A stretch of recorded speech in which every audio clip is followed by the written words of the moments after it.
بسم اللہ الرحمن الرحیم۔ FATF financial action task force, last video میں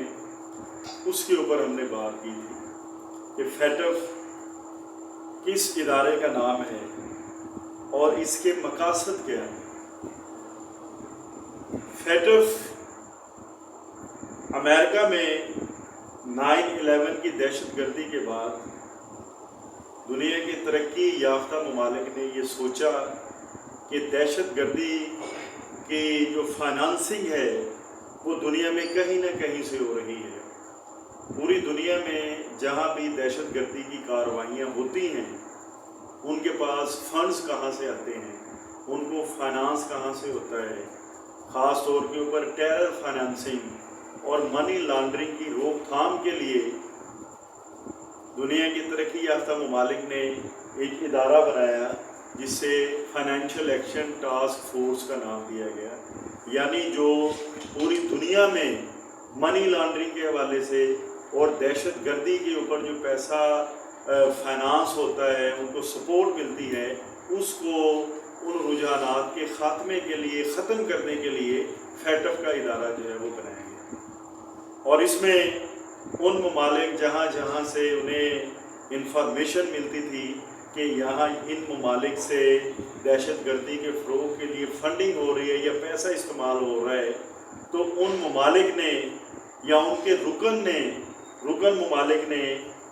جہاں سے فنڈنگ ہو رہی تھی دہشت گردوں کو یا ان کے مقاصد کو، ان کو روکنے کے لیے انہوں نے ان ممالک کے اوپر پابندیاں عائد کی، جن کو معاشی پابندیاں کہا جاتا ہے۔ بدقسمتی سے پاکستان بھی فیٹف کی گرے لسٹ میں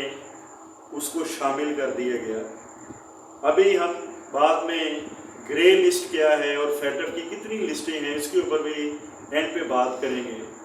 تو سر دست آج کا ہمارا جو موضوع ہے وہ فیٹف اور جو ممالک فیٹف کی گرے لسٹ میں شامل ہو جاتے ہیں، جیسے کہ پاکستان فیٹف کی گرے لسٹ میں شامل ہو گیا تھا، تو پاکستان نے کون کون سی مشکلات کا سامنا کیا ہے اور پاکستان نے کون سے ایسے اقدامات کیے ہیں جن اقدامات کی بدولت پاکستان کو فیٹف کی گرے لسٹ سے نکال دیا گیا، اور ان اقدامات کو کیسے پاکستان نے کیے ہیں، کون کون سے اقدامات کیے ہیں، اور اس کے پاکستان کی اکانومی اور پاکستان کی معیشت کے اوپر کیا اثرات مرتب ہوں گے، آج ہم اس کے اوپر بات کریں گے۔ تو گرے لسٹ میں جب کسی بھی ملک کو ڈال دیا جاتا ہے تو اس کے لیے سخت معاشی مشکلات پیدا ہو جاتی ہیں اور اس کو پابندیوں کا سامنا کرنا پڑتا ہے۔ معاشی مشکلات کیا ہیں اور جو پابندیاں ہیں معاشی وہ کیا ہیں، وہ بھی ہم اس کے اوپر آگے چل کے بات کریں گے۔ اس میں پہلی مشکل یہ ہے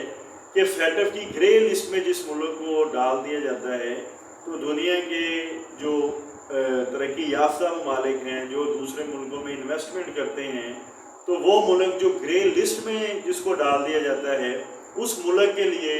دنیا کے باقی ممالک سے جو انویسٹمنٹ ہے اس کا حصول مشکل ہو جاتا ہے۔ ترقی یافتہ ممالک سرمایہ کاری کرتے وقت یہ دیکھتے ہیں کہ یہ ملک جو ہے وہ بین الاقوامی طور پر فیٹف میں تو شامل نہیں ہے، اس کی گرے لسٹ میں تو شامل نہیں ہے۔ اگر کوئی بھی ملک فیٹف کی گرے لسٹ میں شامل ہو یا بلیک لسٹ میں شامل ہو تو ان ممالک میں براہ راست سرمایہ کاری نہیں کی جاتی، اس میں اس کو مشکلات کا سامنا کرنا پڑتا ہے۔ اب جب براہ راست سرماری خاص طور کے اوپر جو تھرڈ ورلڈ کنٹریز ہیں، تیسری دنیا کے ممالک ہیں، ان میں سرمایہ کاری کی ہمیشہ جو ہے وہ ضرورت ہوتی ہے، کیونکہ ان ممالک کے پاس اتنا سرمایہ نہیں ہوتا کہ وہ بڑے بڑے پروجیکٹ جو ہیں وہ شروع کر سکیں، وہ ڈیم شروع کر سکیں، وہ کوئی عوام کی بہتری کے لیے کوئی بڑا منصوبہ شروع کر سکیں۔ ان کو ہمیشہ بڑے ممالک کی طرف انویسٹمنٹ کے غرض سے جو ہے وہ دیکھنا پڑتا ہے۔ پھر دوسری جو بڑی مشکل فیٹف کی گرے لسٹ میں شامل ممالک کو پیش آتی ہے وہ یہ ہے کہ دنیا کے 3 بڑے مالیاتی ادارے ہیں جو تھرڈ ورلڈ کنٹریز کو، غریب ممالک کو مشکلات میں جو گھرے ہوئے ہیں ان کو قرضے دیتے ہیں۔ ان میں IMF ہے، اس میں ورلڈ بینک ہے اور اس میں ایشین ڈیولپمنٹ بینک ہے۔ تو